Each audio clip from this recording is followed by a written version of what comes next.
Our next speaker, Nadia Ben-Youssef, is an international human rights lawyer.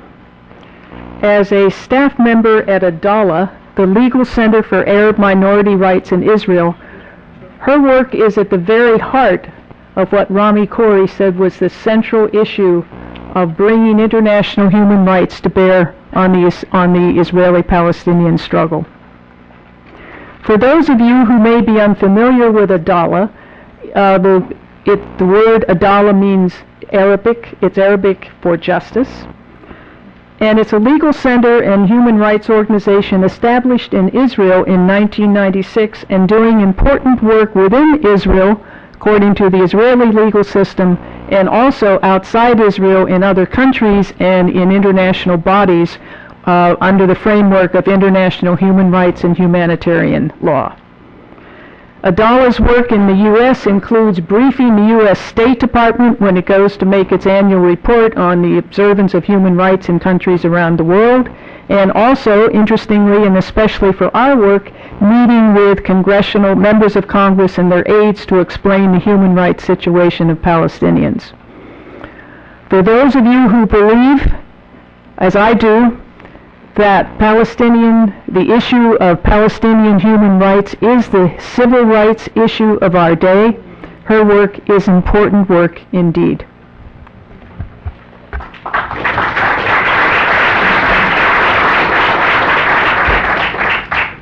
Thank you so much for that introduction, and thank you so much for having me. I am excited to be with you, not only for this presentation, but for the discussion, to hear your reflections, to think together about what it would look like to build an effective movement to protect the rights of Palestinians. So as I explained, my name is Nadia Ben-Youssef. I am the U.S. representative of Adalah, the Legal Center for Arab Minority Rights in Israel. And Adalah recently made a decision to come to the United States and start building our U.S. advocacy strategy. So indeed, we've been doing for the last 20 years ad hoc advocacy in the United States, and I think that's been the case for most Palestinian human rights organizations who have said, there's a little bit of an echo. So we have been engaging in international advocacy, as I've said, to the UN, to the EU, and to the US it's been, conferences, lectures that have made sense. There have been key political moments where we've done a delegation to the US Congress, to DC. But about a year ago, or a year and a half ago, we sat together and said, is it time? Is it time to come to the United States? Are we ready? Are we brave enough? And would it be effective for us to be here? So I engaged in a bit of a mapping to see what was happening in the United States, and especially if Adalah's key issues, which is the rights of Palestinian citizens of Israel. Again, this is a 20% national minority. 1 in 5 Israelis is a Palestinian. 1 in 5 Israelis is a Palestinian. And what does it look like to protect the rights of Palestinians, of non-Jews, in a state that defines itself as a Jewish state, that defines itself in terms where there are certain privileges afforded to certain people on the basis of who they are, and how do we negotiate that? So did it make sense for Adalah to be here? Did it make sense for us to raise that issue? We arrived and found, as we knew, but it was pretty stark, that there were no Palestinian human rights organizations from the ground here in the United States who had made it a priority to be here. And I think 3 years ago, that would have made sense. The space wasn't necessarily here, but thanks to the work that you have done, so many of you over decades, thanks to individuals who have put their necks on the line for this issue, all of a sudden in the last 5 or so years, a new space to talk about Palestine has emerged. Even speaking the word Palestine, saying Palestinian citizens of Israel, is relatively new. So we recognize that there was a key moment and that there were no voices from the ground necessarily that were raising these issues. And so we said, okay, yalla, it's time. The question then became, where do we focus? What does that look like? And essentially the question was, should we be in Washington, D.C., or should we be anywhere else? And we said, anywhere else. And so I'm interested to have this conversation and to be with my colleagues on the panel to discuss why we made that decision, to discuss with you why we made that decision, and whether that has changed. And on some level, it has changed a bit, even in the last year, where when we were looking at what was happening in Washington and we were having the discussions with the National Security Council or with congressional staff, the committees on foreign affairs in the Senate and the House, we were having conversations that were 20 years in the past. We were starting from below zero. Issues regarding Palestinian citizens of Israel were not even on the radar. The political paradigm that exists and that is perpetuated, which is in many ways divorced from the reality on the ground, had no space for a human rights discourse. So the poverty of vision in Washington, the poverty of imagination, the poverty certainly of political will made us say, there's got to be a better way. Certainly, when it makes sense to be in Washington, we are there. Key political moments, absolutely. And we're changing that strategy a little bit, but for the most part, our advocacy strategy is very different than it is at the UN and at the EU. At the UN and at the EU, there are mechanisms, particularly with regard to international human rights, and I would agree, Rami, that international law in the United States is a non-starter. International human rights, there's not necessarily a great framework for understanding that at the decision-making level. But I would argue that below decision-making, the level of opinion shapers, the level of community leaders, of academics, human rights framework is actually quite powerful. So we have divided our targets a little bit below decision makers, where we're looking at thinkers, we're looking at think tanks, we're looking at public intellectuals, we're looking at academic spaces, we're looking at the media very, very carefully. So there's a change in the media, absolutely, and you saw it certainly from the war on Gaza and the way that coverage was being framed and the way that Palestinian voices were being elevated. There are great organizations, the Institute for Middle East Understanding, which is leading that work, and I would encourage you, if you don't know them, to really follow what they're doing, looking at the media, and then really focusing on community work, which is so strange for Adala, when we were looking really to the channels that existed at the decision-making level in different spaces. So community work and partnering with community organizations in various spaces. To essentially how I would articulate our U.S. advocacy strategy in one sentence, and this will get me to a few points as far as what I think are key moments or key opportunities for you all to consider as you're building your strategy. My key phrase is that I'm trying in the United States to de-exceptionalize Israel-Palestine. To de-exceptionalize Israel-Palestine. To bring it into the general progressive frame. So often, when you're talking about Israel-Palestine, what happens is a block because of fear of being ignorant, fear of offending the person that you're speaking with, fear that you might not understand all of the complexities of the facts, of the dates, of the actors on the ground, and fear that you might not have something to say. And what we're doing and what we're trying to do is frame the issues of Israel-Palestine as universal issues, issues of equality, issues of justice, issues challenging supremacy and state-sanctioned violence, and thinking about those terms that we as Americans understand intuitively, that we understand from our own history, and that we understand in viewing the history of social justice struggles around the world. So when we focus on those universal frames, suddenly you're having a very different conversation, and you're having a very different conversation in all spaces, even at the decision-making level, because what you're doing is calling people to account, making the contradiction between their values, their general values, their progressive values, and their positions on Israel-Palestine. I have found that the issue of Palestinian citizens of Israel, again, internal, what would be deemed as an internal issue, the rights of citizens, has been really effective in building a new discourse around Israel-Palestine. Essentially what you're saying is Palestinians, so the Palestinian citizens of Israel, are basically at the highest level of rights in this space, in the space under Israeli control. So Palestinian citizens of Israel have been elevated and have been granted the most privileges that they could ever get.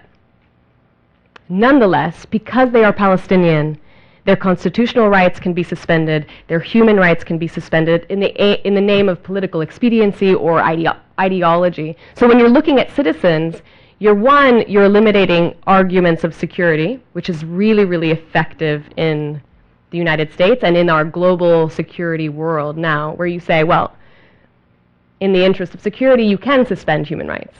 In the interest of security, you can undermine constitutional protections. When you're speaking of citizens, you get rid of that, and you're immediately at the heart of the question. So when you say, I want to talk about the 1 in 5 Israelis that is not Jewish, people will be like, what? Who? Who are you talking about? I thought it was a Jewish state. And immediately you're at the heart of the question. You say 20% of the population is Palestinian. When the response is, I thought it was a Jewish state, you're right there. You're right there at the essence. How then can it be a Jewish state and still protect the rights of non-Jews? How can you, on one hand, maintain a supremacist ideology and guarantee equality? That contradiction becomes really critical, and that is an explanation for all of the injustices that you're seeing perpetuated throughout that space. So for me, grounding the conversation of Israel in these universal values, particularly around the issue of equality, has transformed conversations. And I think that's what's driving the wedge that you're seeing now in the Democratic base. And that's what's driving the wedge among young people, people of color, women. And I would just stop here for a second for us to look around the room. For us to look around the room. Who is our community? Who is out of this community? How big are we? How small are we? What do we need to do to make this better? How old are we? I heard that in the front. Because your role is essential. The role of our elders in revolutionary struggles are essential for the wisdom, for the time that you have, for the connections that you have, for the amount of capacity you have to offer strategy, history. But we need to expand the space, because what's happening now, what's driving the conversation on Israel-Palestine in our country is the work of young people. Rami mentioned Students for Justice in Palestine, students. It's people of color. It's women. We have pretty good women here. This is good. And I would encourage us to think about that, what it would look like if you're building the mass movement, if you're really moving towards change here in Massachusetts. Build a community that's inclusive, that understands these issues because of who they are. So intersectionality has become one of our driving methods of work in this process of de-exceptionalizing Israel-Palestine. Specifically, if you've been following what I think is the most hopeful advocacy, the most hopeful grouping and expression of what true solidarity looks like between the Black and Palestinian communities, if you've seen, have people been following a bit of how that's working? I've been doing international advocacy with Adalah for 5 years, and I haven't cried as much as I have in the last year out of hopefulness, because it's an extraordinary expression of what true solidarity looks like. And I think that move, that shift, out of a pure Israel-Palestine, this is a religious issue, this is an issue where I need a PhD to understand it, what are the dates, 48, 67, Jordan, Egypt. This is about equality. This is about human dignity. It's a struggle for freedom. It's a struggle for justice. And when you simplify and essentialize the issue, I think we can make change. I just want to point out I wanted to quote something that happened last week. Stuart Eisenstadt, he was the former U.S. ambassador to Europe, to the EU, and he gave an interview in the Washington Jewish Week, and he said, we must make clear, and he was giving advice, we must make clear that the struggle for justice in Palestine is not a civil rights issue. We must make clear that the struggle for justice in Palestine is not a civil rights issue. I think, as you said, you would consider it the civil rights struggle, the civil rights issue of our time. the Luntz report, if anyone followed it, the Luntz report was basically similar to what Ambassador Eisenstadt did, was kind of giving advice about what not to do. Civil rights being at the heart of that. So I would view that as a challenge to us, to make clear that the struggle for justice in Palestine is a civil rights issue. It is an issue of supremacy. It is an issue of equality. And when you frame it in those terms, it's impossible to ignore. And so the two last points I want to make, and then hopefully we can get into a discussion about this, is exciting things that are happening in Washington, or that I've seen as great successes. How many of you were involved or have heard of the No Way to Treat a Child campaign? Amazing. This was an exceptional campaign organized by a coalition of advocacy organizations in the United States. Many of them are co-sponsors of this event today. Thinking strategically about one particular issue, and that one particular issue was the detention of Palestinian children and the treatment of Palestinian children in the justice system in Israel, in military courts and military detention. And what they did was really focus on a niche issue and put it to congressional members in a way that they had to either say yes or no. And I think if we can think in our breakout groups, if there's an issue where you can ask a yes or no, or demand a yes or no question, you're going to find that you can use either the yes or the no to your advantage.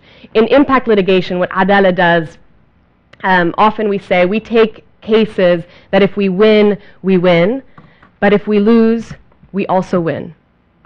So obviously the point is to win, and the point is to get that yes, but if you get that no, you know, and you have a strategy for making it a media moment, for holding their feet to the fire in different ways. So I would encourage you to all look at the No Way to Treat a Child campaign as a model of effective advocacy. What happened is that you had, for the first time, ultimately, I think it was actually 23 members of Congress who signed a letter to Secretary Kerry asking for him to look into this issue, saying that they were troubled by the treatment of Palestinian children in Israeli military courts, in Israeli detention facilities. And that language, though for human rights advocates and for us might have seemed watered down, was an extraordinary step. So it was a very targeted campaign on one particular issue that can, explain a little bit more about the system. So I would look to that as an example. And I would also say that the legislative advocacy, so what I started off saying when we determined to come to the United States, it was, should we be in Washington or not? And we said not. We're actually building a coalition now in D.C., so people who are based in D.C., you have, if you're familiar with the U.S. campaign to end the military and the Israeli occupation, Jewish Voice for Peace, American Muslims for Palestine, the American Friends Service Committee, the Faith Forum, so a lot of the faith-based organizations in D.C., to think together about our legislative advocacy strategy. What we're dealing with now, and this is something that we can bring into the discussion, mirrors in some way the work that Adala does on the ground and the balance that we have to make between proactive legal advocacy or legislative advocacy and defensive legislative advocacy. Israel and the United States would prefer that we are on the defensive side, would prefer to keep us always on the defensive. In the last month and a half in Israel, Palestine has been devastating, has been absolutely devastating. Mass arrests, unbelievable violations of human rights, extrajudicial executions, and we are on the defensive end, absolutely. I think I would encourage us, especially those here in the United States in positions of extreme privilege, that we are not there, that we can think more proactively. So I would encourage us, as you're looking at legislative opportunities, it's not just a reaction to, certainly we have to react in some spaces, so I understand that you're going to react to the resolution, which is very important. This new resolution that's condemning Palestinian incitement while ignoring certainly Israeli incitement, of which I can provide many, many examples if you're interested. But that's defensive, that's reactive, and it's important, but it's not enough. So I would encourage us also to think in our breakout sessions about initiating proactive resolutions, thinking about what are the opportunities to raise this issue in different forums, in different ways. And I would echo certainly what Rami said about context. Really this is not happening in a vacuum. The recent violence is not happening in a vacuum. It's symptomatic of the underlying injustices. So to really frame it in those terms as well. So I think I'll stop there and pass it on to MJ, but I'm grateful for your attention and for your engagement in this issue. It's an honor to be here with you and to be building and struggling together, and if there's anything that I can do, I'm actually based in Boston, so I'd be happy to think more with you about how we can move this forward. Thank you so much.